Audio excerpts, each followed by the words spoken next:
तो दूसरा देखिए बच्चों दोहा, जड़ चेतन गुण दोषमय विश्व कीन्ह करतार।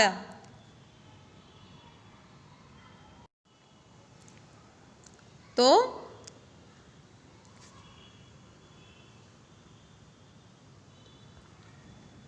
हाँ, तो देखिए बच्चों, तो जड़ चेतन गुण दोषमय, तो जैसे भगवान ने, इस सृष्टिकर्ता ने इस संसार की रचना की, कुछ एक जड़ कुछ एक चेतन, मतलब कुछ एक सजीव कुछ एक निर्जीव, कुछ एक वजनदार और कुछ एक वजन, और गुण दोषमय, गुण और दोष सभी मिलकर बनाया है विश्व कीन्ह करतार। तो करतार मतलब सृष्टिकर्ता, तो सृष्टिकर्ता ने सभी चीज़ों को मिलकर बनाया है। तो नेक्स्ट लाइन देखिए, संत हंस गुण गहई पय।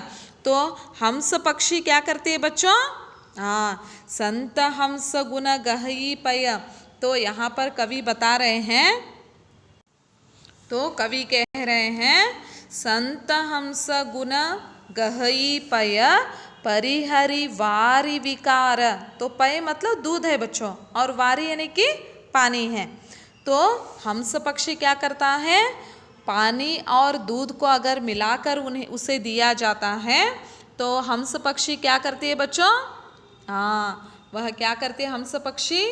दूध को पी देती है और उसके बाद में जो पानी है उसे छोड़ देती है, मतलब पानी को वह बुरा समझकर उसे छोड़ देती है। तो उसी तरह से साधु सन्यासी लोग भी क्या करते हैं बच्चों?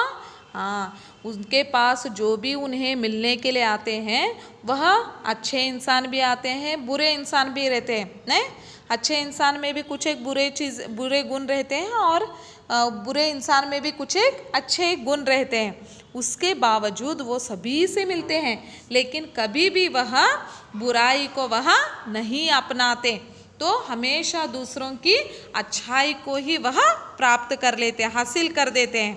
तो हमें यहाँ पर सीख मिलती है कि हमें भी साधु सन्यासी या हंस पक्षी की तरह गुण को क्या करना, हमेशा गुणों को अपनाना है, मतलब अच्छाई को अपनाना है, और बुराई को क्या करना है बच्चों? छोड़ देना है।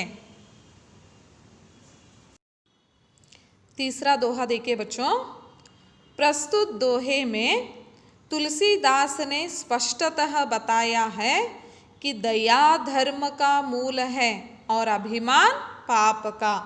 तो तीसरे दोहे में तुलसीदास जी ने बताया है कि दया धर्म का मूल है और अभिमान पाप का। तो अगर हम लोगों में धर्म है, तो हम लोग अगर पूरा दिन मंदिर में बैठे रहेंगे, माला जपते रहेंगे, या हम लोग भगवान के सामने बैठकर प्रार्थना करते रहेंगे, तो हमें धर्म है ऐसा नहीं है बच्चों।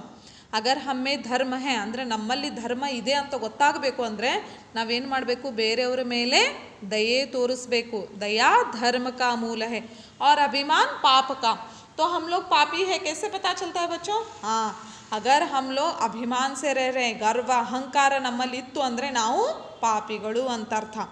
इसलिए कवि कहते हैं कि जब तक शरीर में प्राण है, तब तक मानव को अपना अभिमान छोड़कर दयालु बने रहना चाहिए। तो इसलिए कवि यहाँ पर कह रहे हैं कि अगर हम लोग मरते दम तक हम लोगों को क्या करना है बच्चों?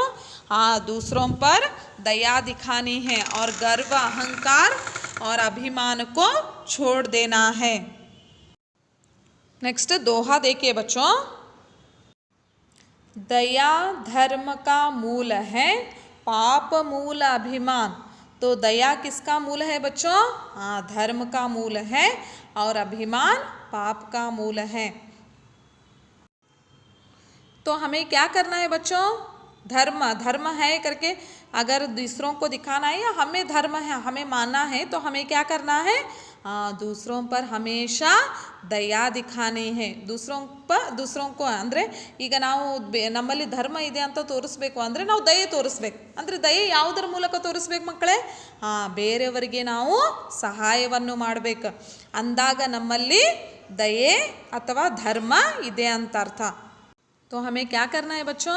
हाँ एक दूसरे की मदद करनी है ದಯೆ ಐತಂತ ಹೇಳಿ ಯಾರಾದರೂ ಪಾಪ ಕಷ್ಟದೊಳಗಿದ್ದಾವೆ ಅಯ್ಯೋ ಪಾಪ ಅಯ್ಯೋ ಹಿಂಗಾಯ್ತಲ್ಲ ಅಯ್ಯೋ ಪಾಪ ಹಿಂಗಾಗಬಾರ್ದಾಗಿತ್ತಲ್ಲ तो इस तरह से नहीं कहना है बच्चों हमें क्या करना है उनकी मदद करनी चाहिए तो मदद हम लोग करेंगे तो हमें धर्म है तो इसका मतलब यही है अगर हमें पाप है ನಾವು ಪಾಪಿಗಳು ಅಂತ ಯಾವಾಗ ಗೊತ್ತಾಗ್ತದೆ ನಮ್ಮಲ್ಲಿ ಗರ್ವ ಅಹಂಕಾರ ಅಭಿಮಾನ ಇತ್ತು ಅಂದರೆ ನಾವು ಪಾಪಿಗಳು ಅಂತ ಅರ್ಥ तो नेक्स्ट लाइन में देखिए बच्चों तुलसी दया न छांडिए जब लग घट में प्राण घट ಅಂದರೆ ಶರೀರ ಮಕ್ಕಳೇ तो कवि बता रहे तुलसीदास तुलसी दया न छाड़िए तुलसीदास कह रहे हैं दया को कभी भी नहीं छोड़ना है जब लग घट में प्राण ನಮ್ಮ ಶರೀರದಲ್ಲಿ ಪ್ರಾಣ ಇರು ತನಕ हमें दया कभी भी